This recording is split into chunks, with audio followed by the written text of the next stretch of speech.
same. Welcome, graduates and families. You made it. Congratulations to the MIT Supply Chain Management class of 2024.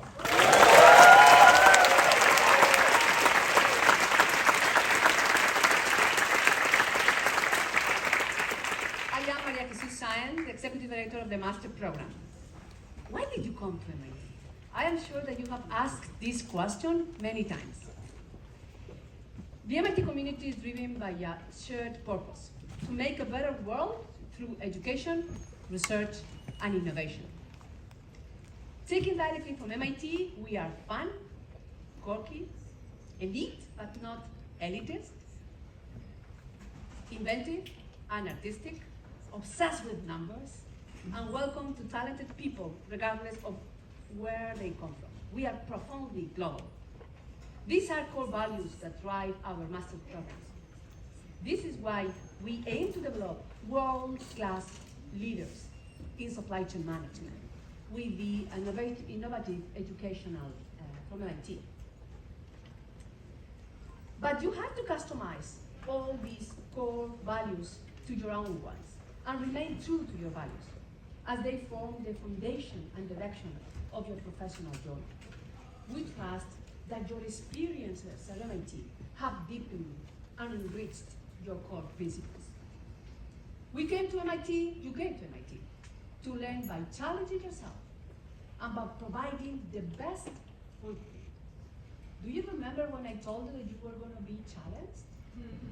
Have you been challenged enough? Have you enjoyed being challenged? What do you think now, huh?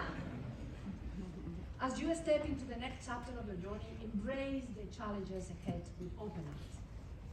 As we celebrate this milestone, we must acknowledge the significant uncertainties our world faces, which impact certain communities and countries. Let us advocate for respect and empathy to address these difficulties. Before formally opening this award ceremony, let me also express our gratitude to the fantastic SCM team, staff, instructors, advisors, leaders at CTL and MIT. All of us, we are proud, and it's an honor and a pleasure for all of us to be with you along this fascinating journey. Graduates, supply chains wait for your innovative and for your innovation and passion to become better. Enjoy this endeavor, and again, congratulations to the class of 2024.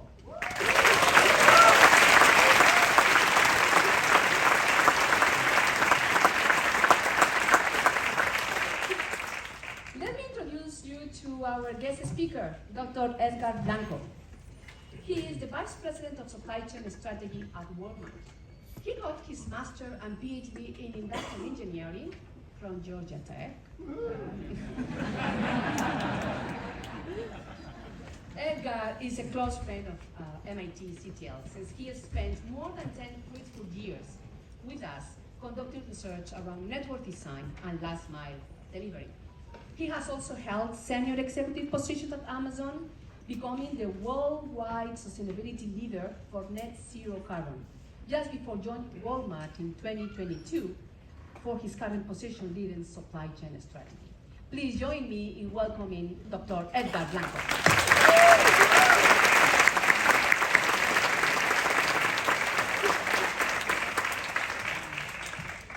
All right.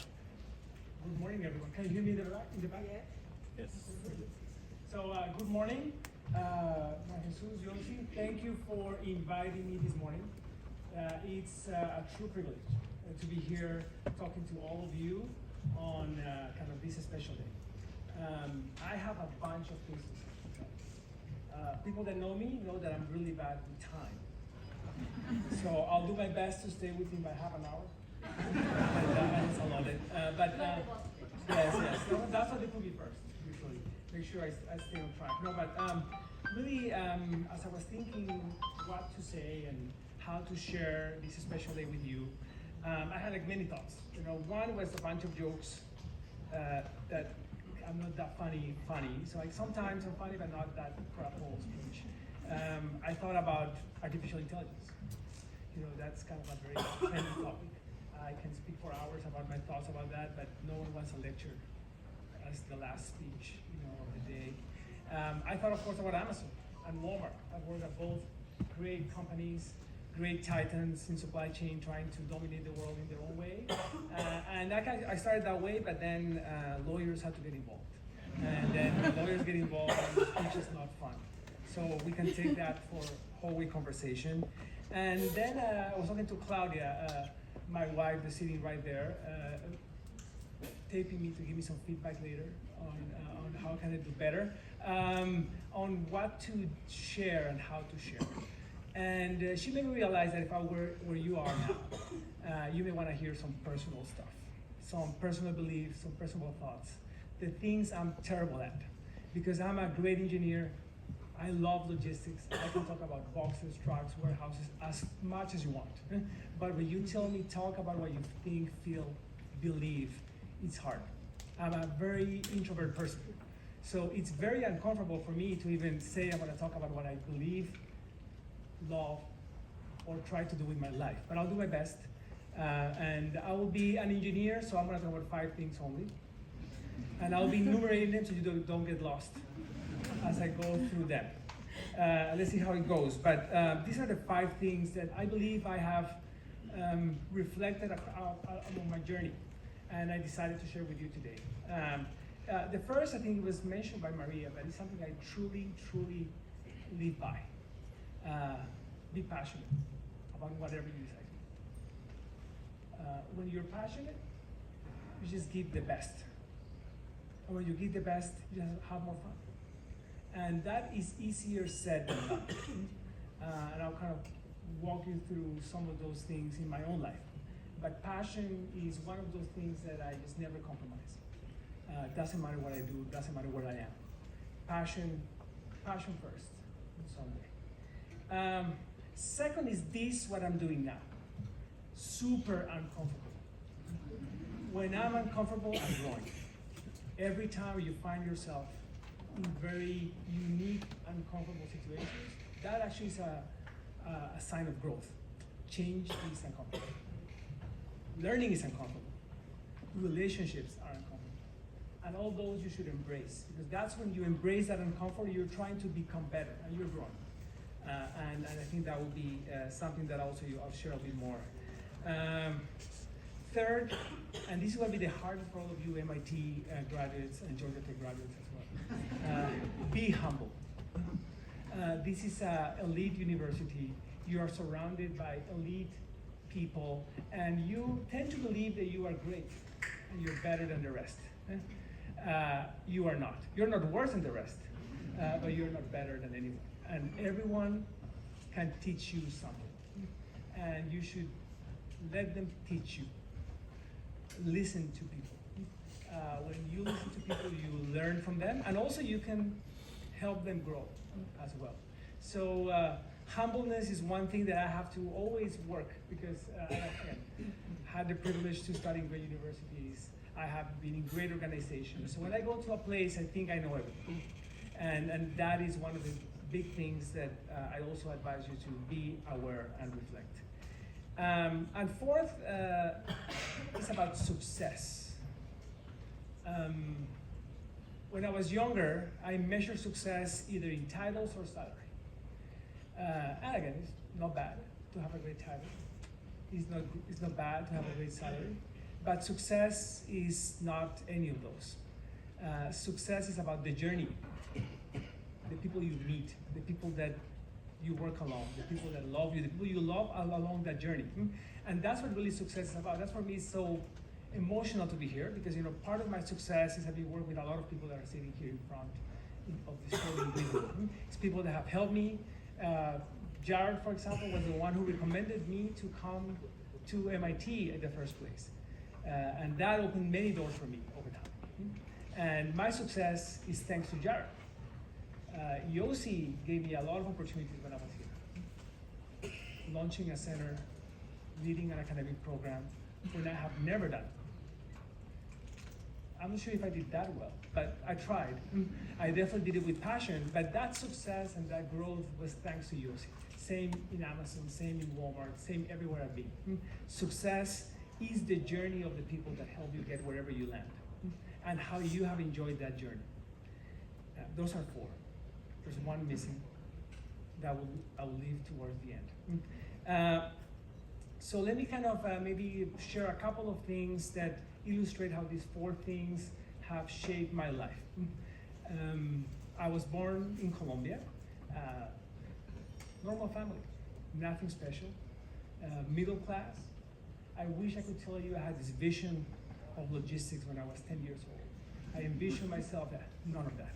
Normal kid, big family, loving mother, loving brothers, hardworking father, supporting environment.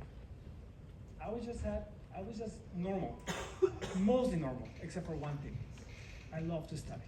And when you're a kid, you know, that's not normal. So I really enjoyed class, I love learning, I love going to school. I love holiday, but after a month I was kind of bored. I preferred school.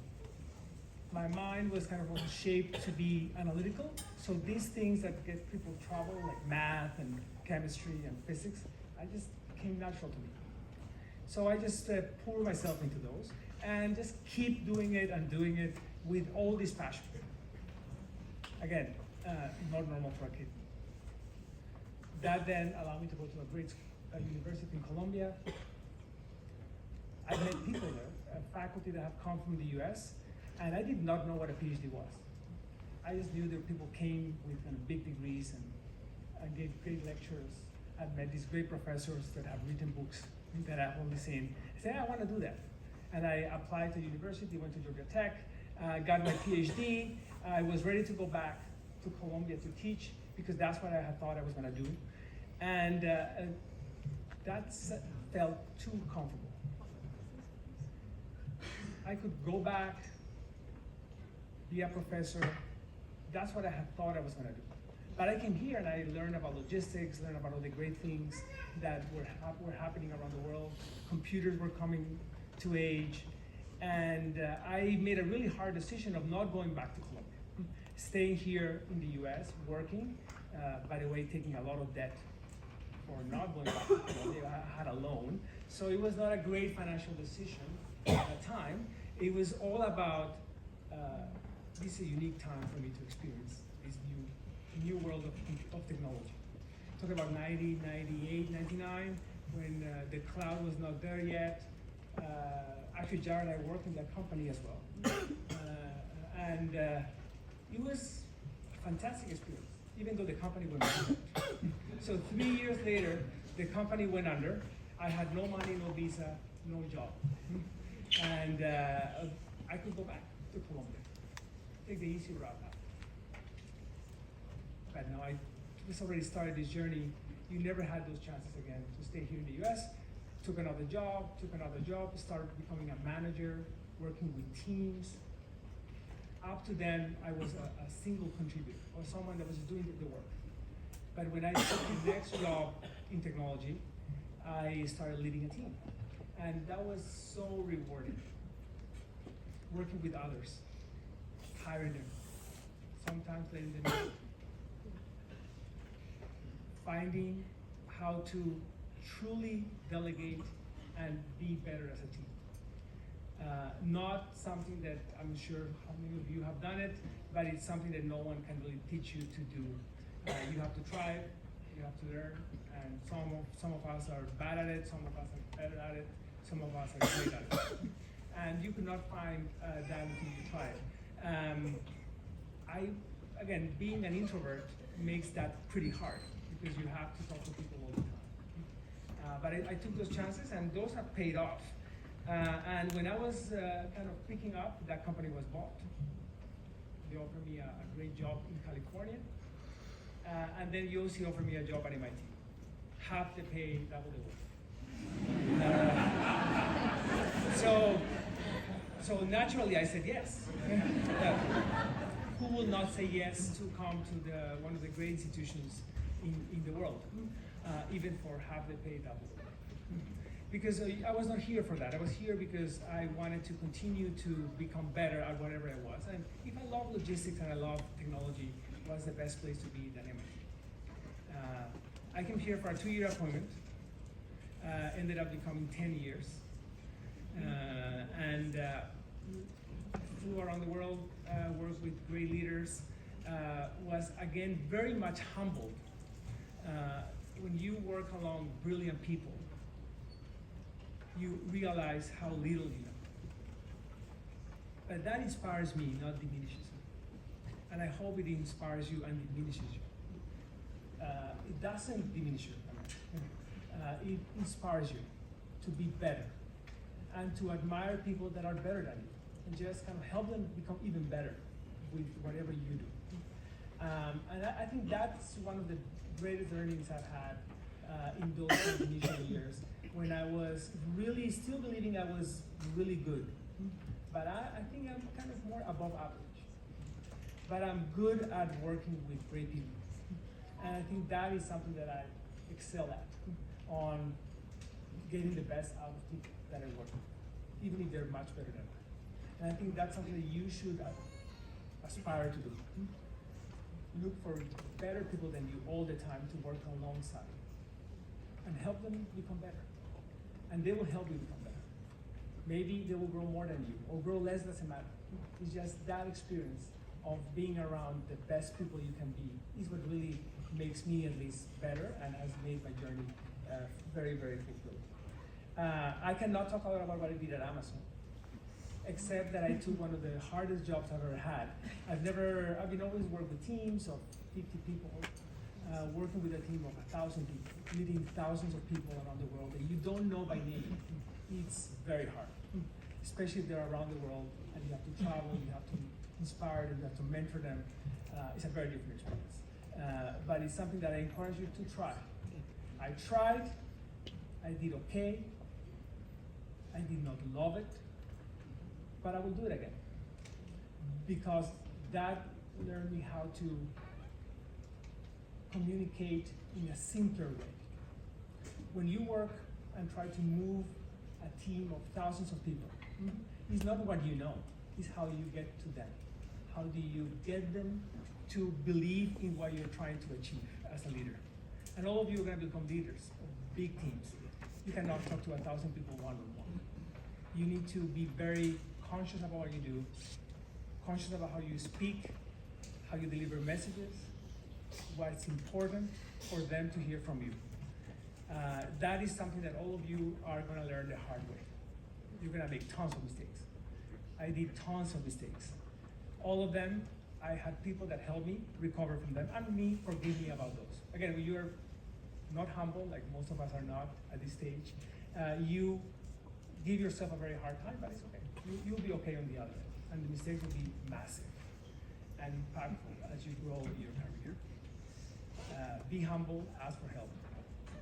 Everyone is here to help you. All of us are here to help you. I have a fifth one, making sure I don't run way over time. And that is one of my most recent kind of reflections and beliefs. And this actually came a little bit around COVID, a little bit after COVID, when I kind of became aware that I was gonna die. Not personally, but people around me were dying. My father got cancer. He survived. He had a great treatment. But this notion of mortality gave me a different perspective. Some people, when they realize they're gonna die, they get anxious. I only have 20 years. I have to do something with my life in the next 20 years, or I have 10 years, or 40 years, or 50 years, whatever number of years you wanna live. But this sense of mortality gave me peace. Because nothing worse is gonna happen than that. Nothing worse can happen to me than die. Okay? The only thing that matters is how to live today. Enjoy today. One day at a time. Doesn't matter. Your job is great. Your family is great. Enjoy your job. Enjoy your family. Enjoy your choices. Doesn't matter how tough your present is. Okay? That's what you have.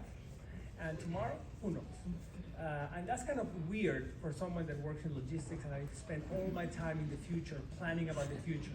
And that's what I do with my work. But with my life, I just enjoy every minute of it. I made tremendous changes in my life since I really became that part of my essence. I not only do what I do passionately, but I spend more time loving people, not just loving my job. I become more humane. I care about people. I used to miss every single party from my nephews and nieces, every single event in their lives. There was something more important to do. I never miss one anymore. Don't miss those moments. They're gonna be, and they're gonna be gone. Your jobs are gonna be there. Your careers are gonna be there. Apply yourself. Be best. Grow. Be uncomfortable. But be loving. Be loving on what you do because your life is gonna end. All of our lives are gonna end. That sounds somber, but it's actually refreshing. And with that, I'll leave you to a fantastic career. I hope I can hire all of you at Walmart at some point. I would love to have the privilege to work with all of you. Congratulations. Enjoy your career. Enjoy today. Enjoy your life. And be happy. Thank you.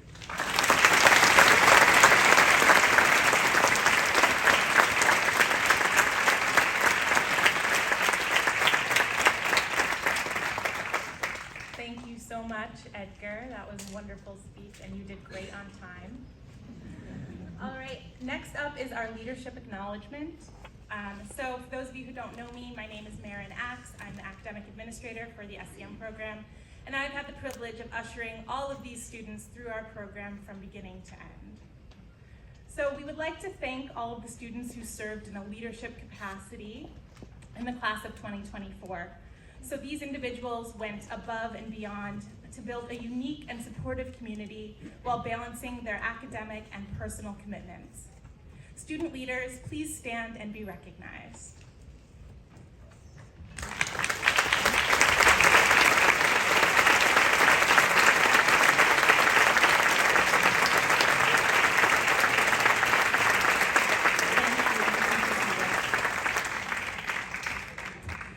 This year, we're pleased to present 3 awards to individuals who have demonstrated excellence in leadership in the SEM class of 2024. Here to present the Tutoring and Mentorship Award is Dr. Elena DeGundi.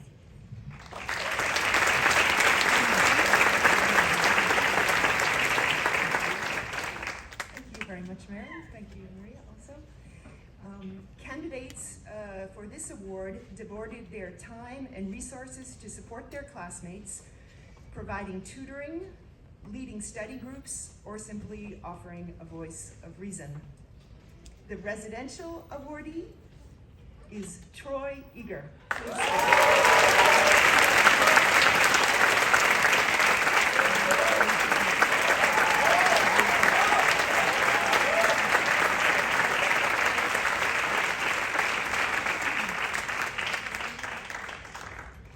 And the blended awardee is Mustafa Tahiri.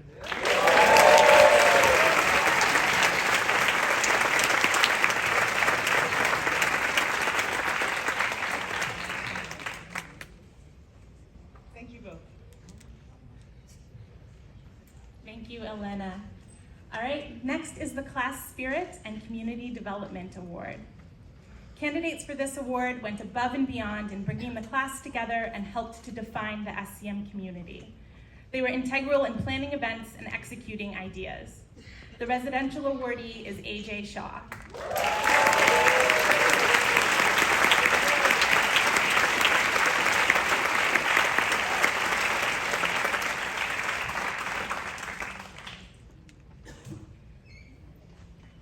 The blended awardee is Fan Gruner.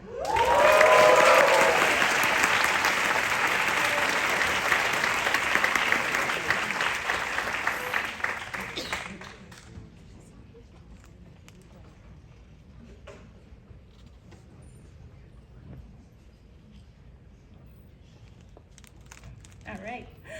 Lastly is the Leadership Initiative Award. So candidates for this award took an active leadership role and provided guidance to the SEM class as a whole. This included both large and small acts of leadership, but without them, our experience would not have been the same. This year, the residential awardees are Maria Lucci and Loretto Cantu.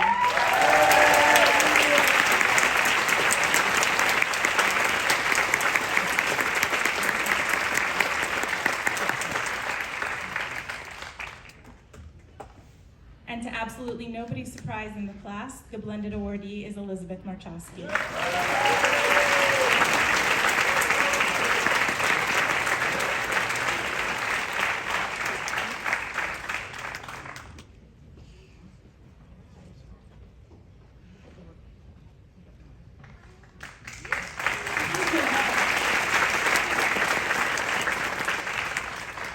And now Liz might as well have just stayed on stage because she is next up. It is my pleasure to welcome Elizabeth Marchowski to the stage as our first featured student speaker.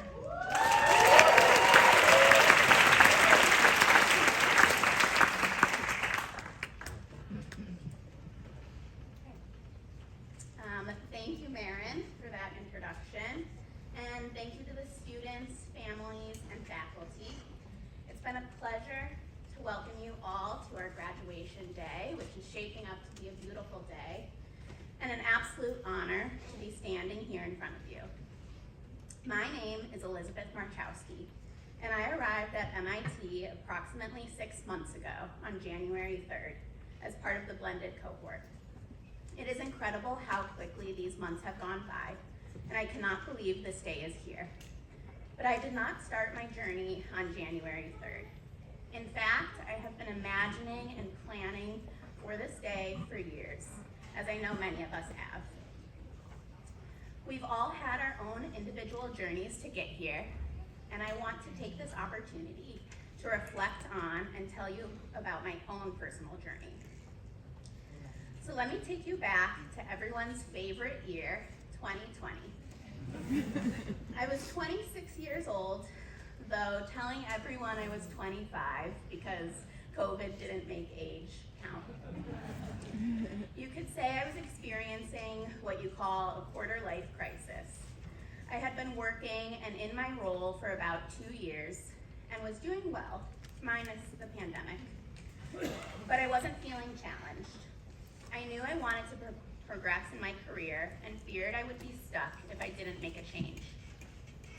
One December afternoon, I decided to search the World Wide Web Supply Chain Master's Program. And I came across the MicroMasters SCM certificate from MIT. My initial reaction was, MIT? There's no way. I am not an engineer or a mathematician, but I also thought it doesn't hurt to try. And so with the support of my family, I dove into the coursework of SC0X and spent the next year and a half staying up late, waking up early, and sacrificing time with friends and family to obtain the certification, all while working full-time. Finally, despite my uncertainties, I completed it. The next step was to apply for the whole program. Again, I thought, there's no way. Thousands of people from all over the world do the MicroMasters program, and it's highly competitive. So I hesitated and didn't apply right away. Instead, I took a few months and decided to wait for the class of 2024 application. I'm so happy I did. I applied in early January 2023. 2 months later, I was in my office. It was a late afternoon and things were slowing down. So I looked down at my phone, opened up my email, and saw in small font, congratulations. Of course, I ran out of the office that day and immediately called my family. My dad may or may not have screamed on the phone. And in that moment, I was so happy because something I thought was unachievable became achievable.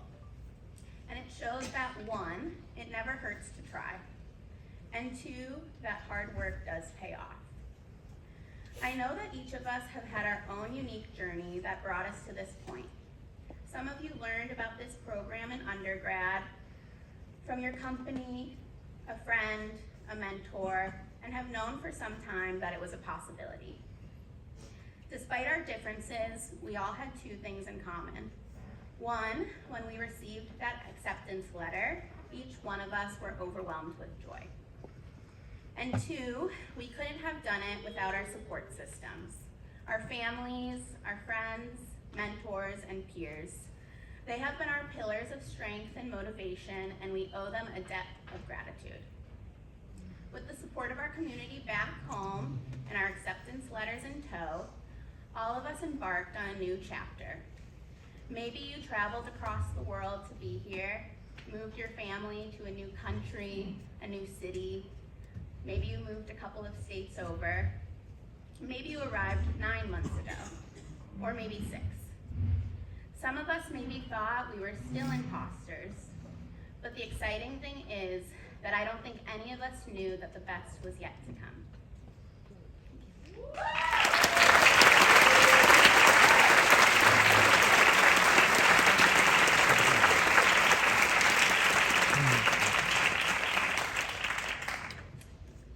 Okay, now time for recognizing the best capstones that will be published in Supply Chain Management Review.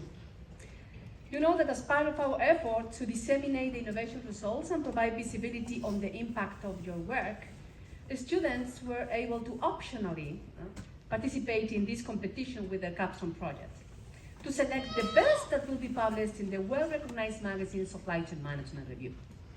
The audience of Supply Chain Management Review's total channels includes professionals that exceed 165,000 from supply chain, operations, and logistics.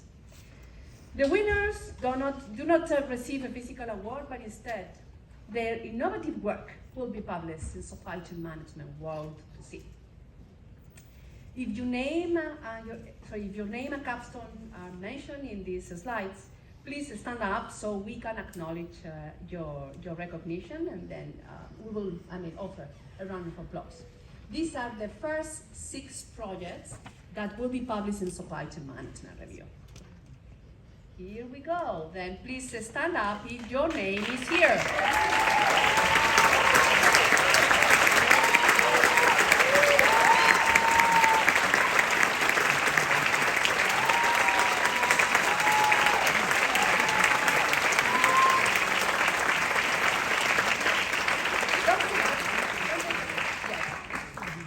You know that then we publish 1 article per month, right? So we have in total 12 articles that will be published. So this is the second, list of capstone projects that will be published.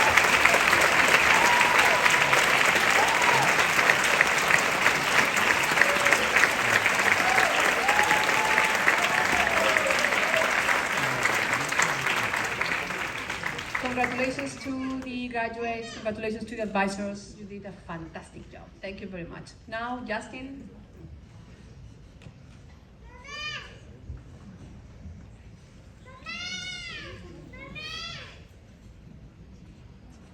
Good morning, everyone. Congratulations. My name is Justin Snow. I'm also a staff member for the Supply Chain Management Program, and I have the honor of presenting the Academic Achievement Awards.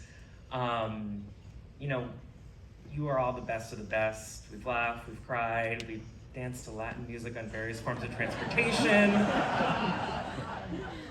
But of course, academics is at the core of why you all came here and why you're here. So every year we like to acknowledge a handful of students that really rose to the top, and let me just reference it right here. 5.0 GPA, MIT's 5.0, and an A+ on their capstone project. So there's 4 individuals I will call up to receive an award, and the first person is Andres Ayala.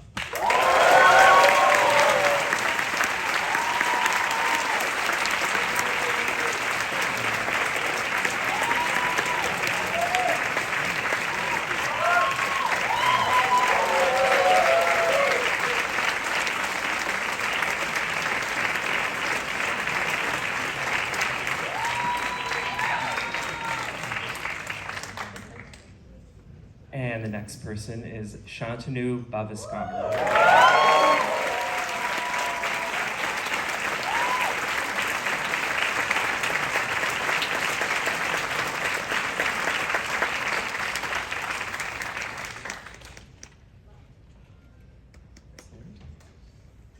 Third is Matthias Eder.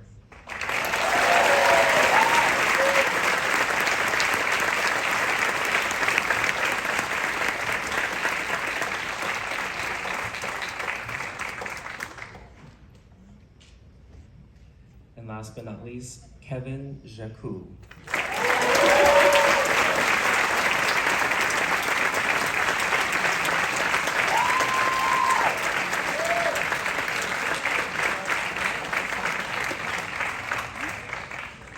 So congratulations to all of you, and I will turn it over to Dr. Chris Kaplis to present the next set of awards and recognitions.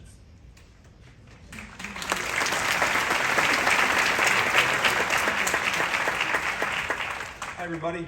Congratulations.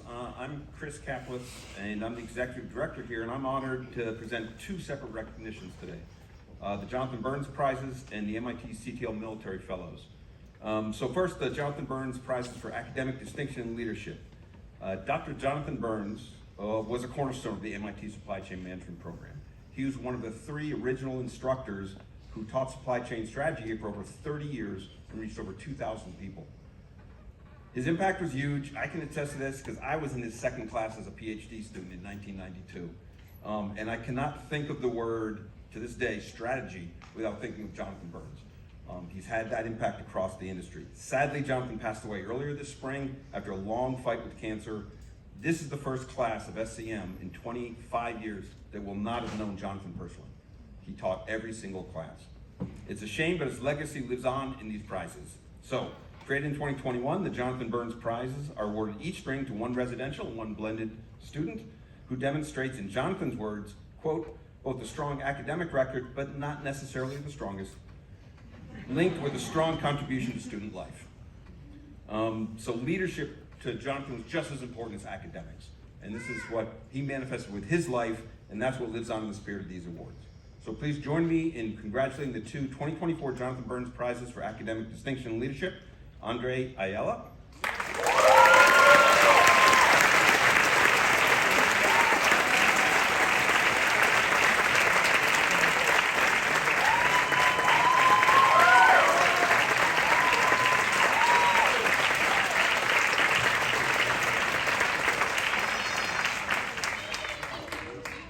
All right.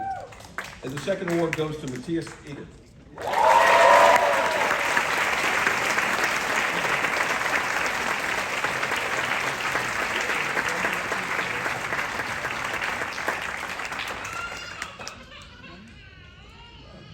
Exactly. I feel the same way. Now I'd like to change things a little bit and recognize the 3 2024 MIT CTL Military Fellows. Ever since 2007, we've hosted a cohort of U.S. Army officers to spend a year with us at CTL as part of the U.S. Army War College. The officers not only shadow the SCM program, I think they might do some of the Latin dancing with you guys as well. I don't want to know.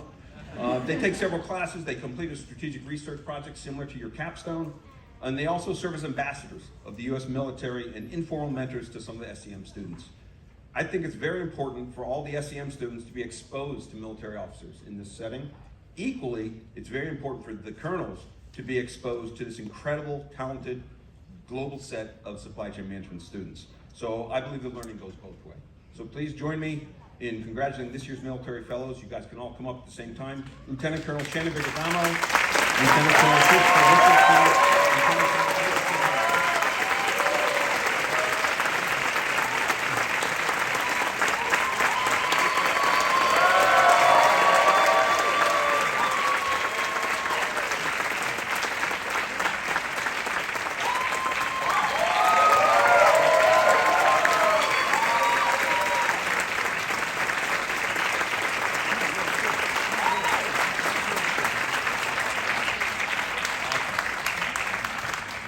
And I like to stay speaking all day because you guys love the sound of my voice. I know it puts you to sleep on all the videos, but I want to finally let me introduce the next speaker, Greater Kantu.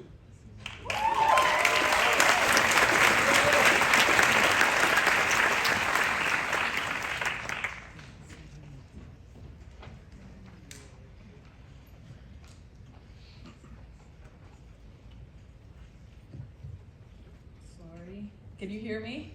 Yes. Hello, graduates, families, and faculty. We did it. I cannot believe I stand here today after 10 months of drinking from the fire hose. An international from Mexico, having completed this incredible journey at MIT. If you had told me years ago that I would be standing here giving a commencement speech in front of all of you, I would not have believed you. This experience has been one of great challenges and profound growth. In the beginning, things were daunting. Moving to a new country, speaking a second language, and being away from family and friends. But none of us went through this alone. We became a family ourselves, a community that supported each other through the long days at CTL, the endless coding and calculations, and the brutal Boston winters when the sun set at 3 p.m. Remember orientation, when we were thrown into the intensive 250 SEM course, the analytics course, or the caffeine-fueled days working on our capstone projects in CTL. We persevered through system dynamics, machine learning, supply chain finance, and those incredible leadership courses at Sloan. But our time here was not just about hard work. We learned about each other's cultures, celebrated events like Mexican Independence Day, Diwali, Thanksgiving, and Lunar New Year. We let loose at parties like winter and spring formal, the Red Sox game singing Sweet Caroline, of course, and our CTL karaoke nights. We bonded through activities like sailing, rowing, running 5 or 21Ks, and participating in intramural sports. We created unforgettable memories. Who can forget the ski trips where we bonded over the slopes? Or the study trek to Panama and San Francisco, where we not only broadened our academic horizons by exploring global supply chains, but we also immersed ourselves in new cultures. But between all the fun events, the path was not easy. We were challenged and pushed outside of our comfort zones again and again. When preparing this speech, I researched notable commencement addresses and discovered one from actress Kerry Washington that truly conveys the message I wish to share today. She stated, "The lesson is that you're here because you too learned how to answer the call. You don't earn a degree by doing and being and existing in the comfort zone that you already know. Look back on the journey that brought you here. What moments challenged you most? When were you asked to step outside of your familiar territory in order to rise to the occasion of your potential? I want you to remember those moments because they will embolden you." Her words emphasize that our most challenging experiences shape us and reveal our true capabilities. These moments of stepping outside of our comfort zones are what define our potential. We've proven to ourselves that we can do hard things and overcome tough challenges. As we venture forward, never forget that you're more capable than you think. Embrace the future with confidence, knowing that the resilience and strength you have developed will guide you through any obstacles. I'll leave you with a final supply chain analogy. Just as resilient supply chains are designed to adapt and thrive amidst disruptions, we too have demonstrated resilience through our journey. We faced the challenges of rigorous coursework and cultural adjustments, yet we adapted, persevered, and emerged stronger. Look how far we've come. From strangers to family, from students to masters of our craft. Our different journeys brought us together, and now we go forth as leaders and innovators. Carry the lessons that the fire hose gave us, the perseverance and the community we've built into whatever comes next. Thank you.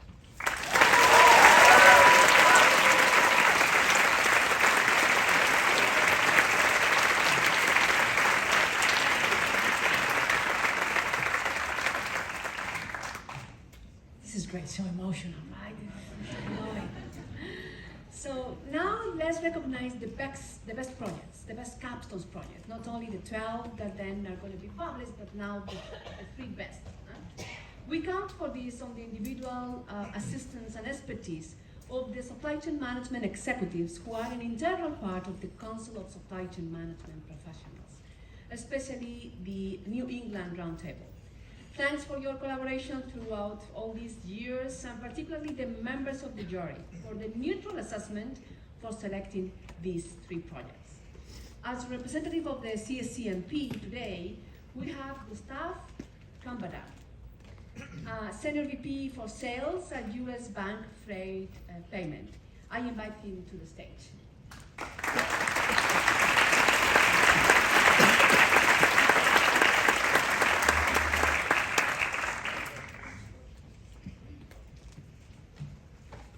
Hi.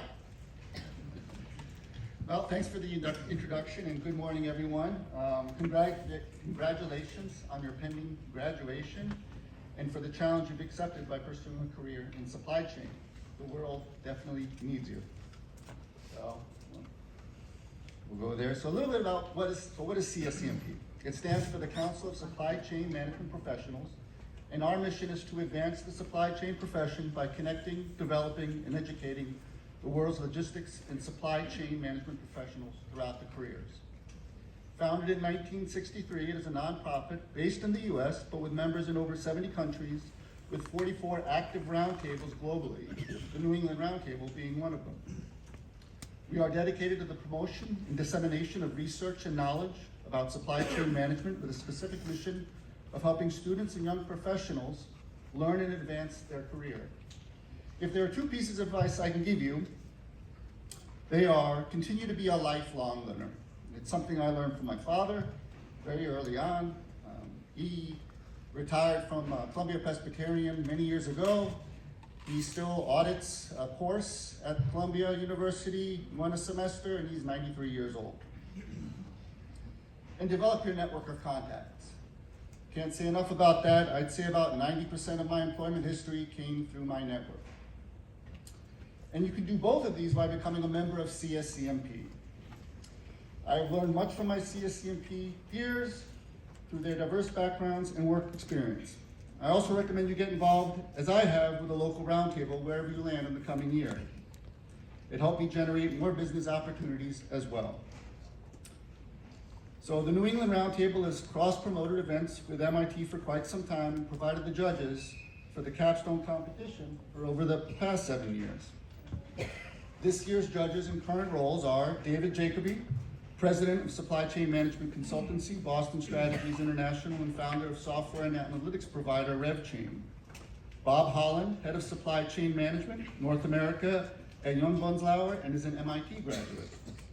Bruce Welty, Exec Chairman, Hummingbird Systems, as well as founder of Locust Robotics and Quiet Logistics. Lipsy Kumari, Program Manager of Supply Chain Strategy and Sustainability at Google, as well as an MIT graduate.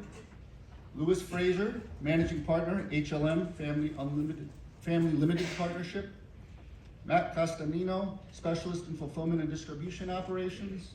And Harsh Harshvardhan, the Gentropy Agent, creating order through chaos. Something to noodle on there for you.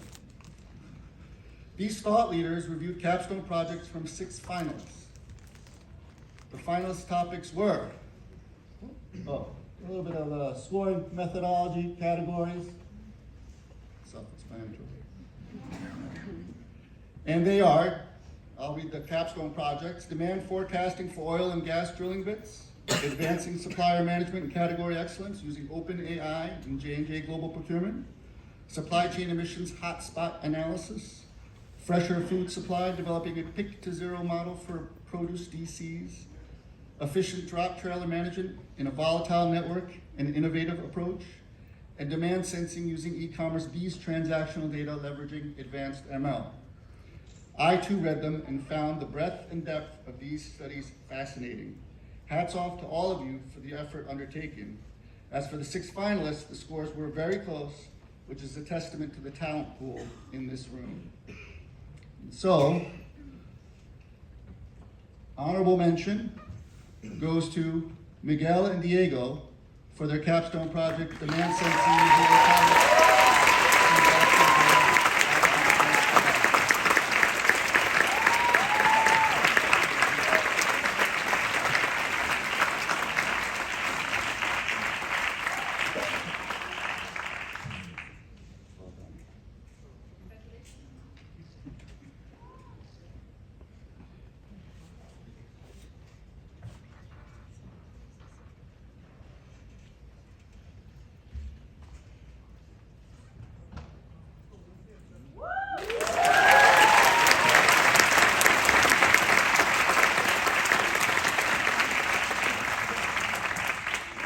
And, let's see, runner-up goes to Ria and Andres.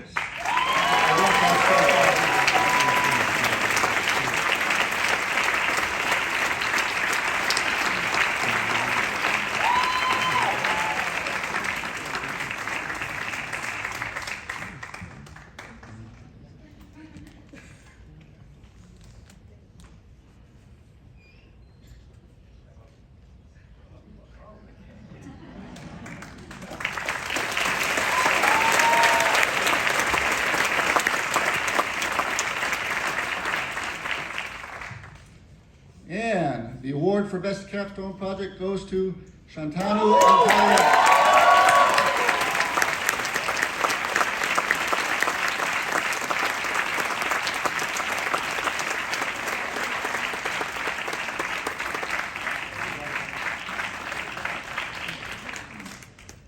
Thanks.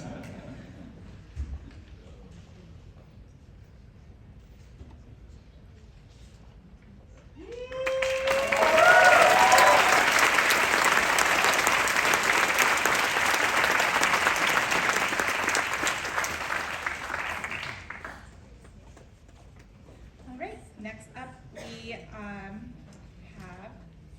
the PhD recognition by Professor Yossi Sheffi and Dr. Matthias Winkenbach.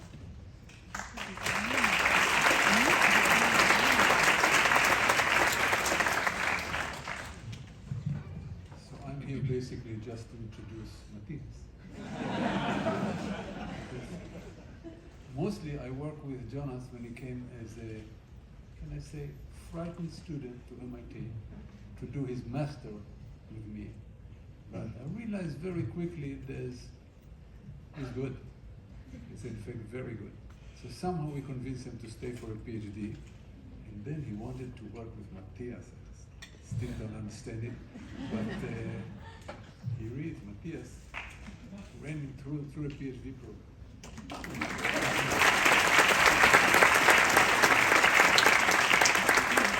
He really wanted to work with me, but we grew fond of each other over time. Yeah, so dear students, dear family members, dear guests, let me briefly begin by also welcoming you to this award ceremony and by congratulating, first of all the SCM students here for graduating from our program today. I'm pretty sure that you will all be thinking back to this day for the rest of your life. For those of you who don't know me, my name is Matthias Winkenbach. I'm the Director of Research of the Center for Transportation and Logistics. But today I actually speak to you first and foremost in my capacity as the research supervisor of our only PhD graduate this year. Exactly. Jonas Lehmann. For the last 5 years, Jonas has been an integral part of my research lab at MIT CTL, where he worked on analytical models to help companies reduce their environmental footprint and to guide their transition away from fossil fuels and towards carbon neutral vehicle technologies. Jonas had come back to MIT after completing his master's in Germany to pursue his ideal of doing his part in fighting the impending climate crisis through cutting-edge research into how to make sustainability, how to make logistics and freight transportation more sustainable. As you can imagine, doing a PhD at MIT is not necessarily a walk in the park. Anyone who ever embarked on this journey knows how hard it can be not to lose sight of the final goal that you have as a PhD student and not to stop believing that you can actually reach that goal. Jonas, too, had to overcome some pretty serious setbacks before he came to this day. And if I ask him today if he would do it again, I'm actually not sure if the answer would be yes. But he pulled through because he believed in himself, because he believed in the quality of his work, and because he believed in the importance of the mission that he came here for in the first place. And I'm certain that if I meet him again in a couple of years from now, he will tell me that it was worth all the pain. And I'm also certain that if I meet him again in a few years from now, he will have done amazing things that would only have been possible, could not have been possible without making the sacrifices that he made to get to this point. I could speak at great length, honestly, to the academic quality of Jonas's work, to the scientific impact that he had. But let's face it, I don't want to keep you guys too long, you want to party, and after all, we're at MIT. So if Jonas hadn't done excellent research, I wouldn't be standing here today to congratulate him on obtaining his PhD. I'd rather use the few minutes that I have left here, and I promise you I'll stay on time, to reflect on Jonas as a person that I got to know over the last couple of years. Honesty, integrity, the ability to stand up for your own convictions without losing the ability to listen to the other side, being committed to working towards a better future for all of us through science and an open-minded exchange of arguments rather than forcing your own opinion by being the loudest person in the room. And last but not least, the willingness to find compromise and to admit to your own mistakes. All of these are qualities that Jonas embodied since the day he set foot into my office, and that he sought to instill in others, other members of our centers, peers, other students, through leading by example. In matters that were close to his heart, Jonas never shied away from an argument, but he did so by seeking to convince, not to destroy the other side. Aside from all the scientific rigor that we strive for, this ability to embrace opposing views is what makes you, Jonas, or what sets you, Jonas, apart as an excellent researcher, but more importantly as a person and as a leader. And these are the qualities that we want to see in all of our MIT graduates, even though today more than ever, they sometimes seem increasingly hard to find. Before I close, I hope that the rest of you don't mind if I say a few words in German to Jonas' family who are here today. And I'm sure that Jonas will be happy to translate. Sehr geehrte Frau Lehmann, I see you up there. Sehr geehrter Herr Lehmann, liebe Chris, heute ist auch für Sie ein ganz besonderer Tag.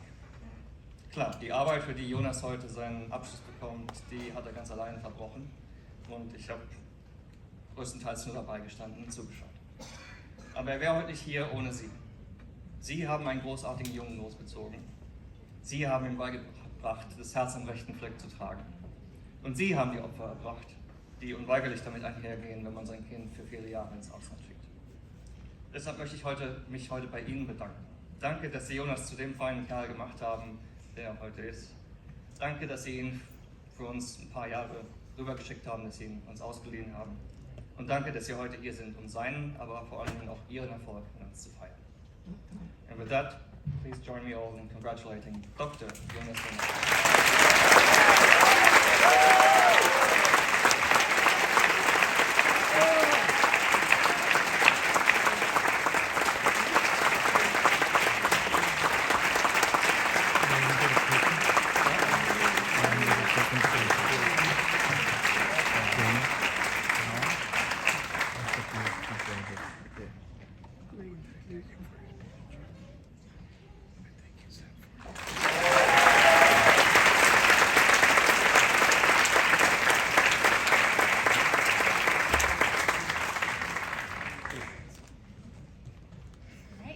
It is my pleasure to welcome Maria Lucci to the stage as our final student speaker.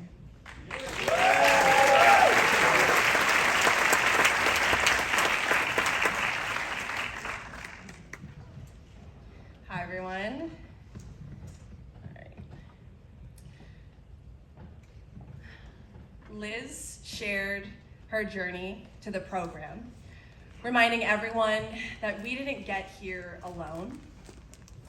Loretto offered her perspective on her time in the program, showing everyone that we didn't do any of this alone. So now that the countdown to graduation is over, where do we go from here? Well, some of us are returning to former employers. Some of us are still evaluating new opportunities. And some of us are learning how to use a MacBook so we don't get fired on day one. Today, I want to share a conversation I had with a former colleague of mine. After sharing my post-graduation plans, she asked me a question. Did I get what I wanted out of the program now that it's over? I thought about this for a minute, and all I could think was this. I just spent 10 months and tens of thousands of dollars, and why am I struggling to answer this question? I struggled because I came into this program wanting to learn how to code. And that seems really silly to me standing before all of you here today after the last 10 months.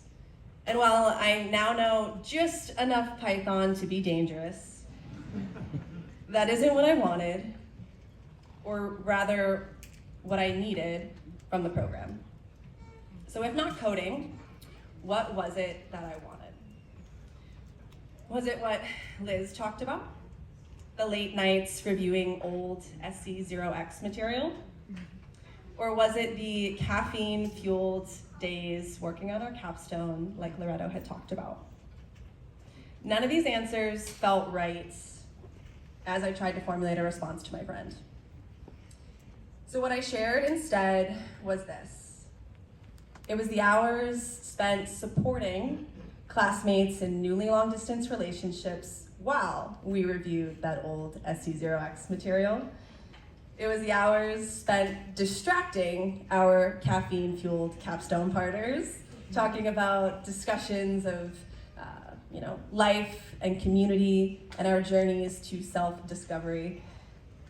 And it's really that word, community, that I landed on. Liz showed us that we didn't get here alone. Loretto shared with us that we didn't do any of this alone. So there is no reason we should move forward like we are alone. We've built something here that does not simply end just because our time here has. I hope our friends, family, and loved ones here today can see, but more importantly, feel the sense of community that we built here together. It may not have been exactly what I wanted entering the program, but it was exactly what I needed. Thank you.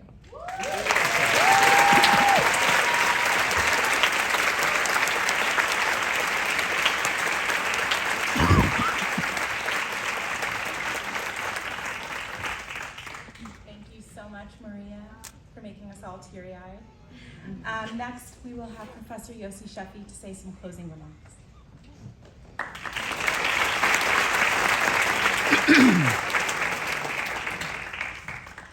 Hi everybody and congratulations. I'm Yossi. If you don't know me, you don't belong here if you don't know who I am. Just saying. Welcome to the profession in some sense. It's a profession that is changing very rapidly.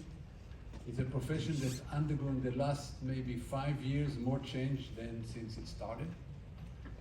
It's we used to teach how to minimize cost and keep some level of service, keep the goods on the shelf. We know now there are many more challenges, from resilience to sustainability to social justice to many others. And supply chains are at the core of everything, because supply chain manager run the world. Few people realized it until the pandemic. During the pandemic, people realized it suddenly. Wow, this is what they do.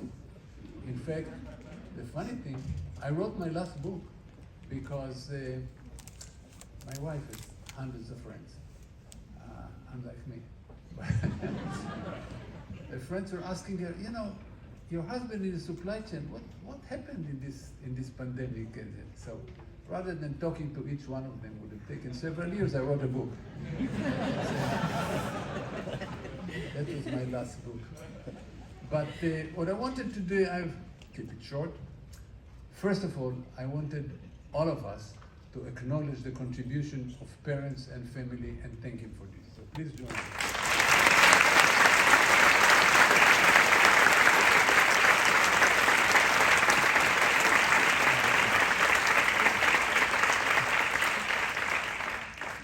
The second thing, start with the story, it will lead to the final action.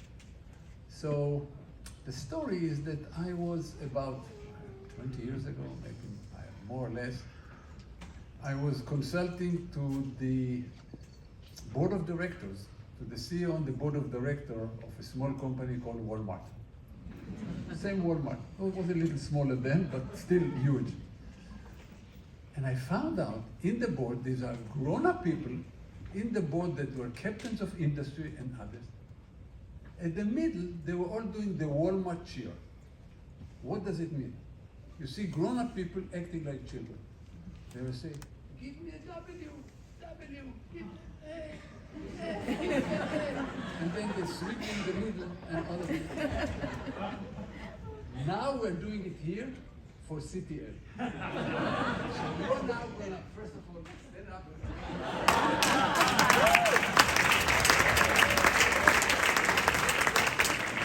Those of you in the program, you will stand up. So now I give you the seat, if you need to sit, but you have to move to your feet. So the first one is, give me a C. We try it again. All of you together. Follow me. So give me a C. Give me a T. Give me an L. What does it spell?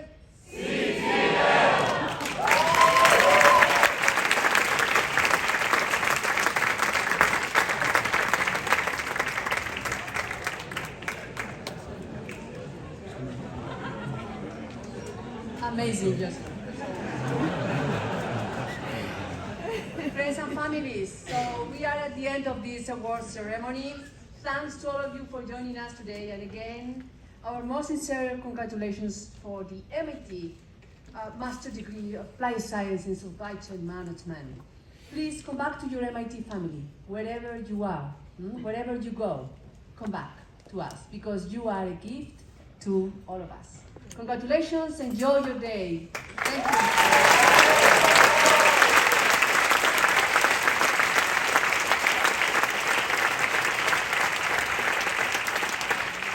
So please remember that we will meet again at 5 p.m. in Hyatt Hotel with all the families and friends, and of course the faculty.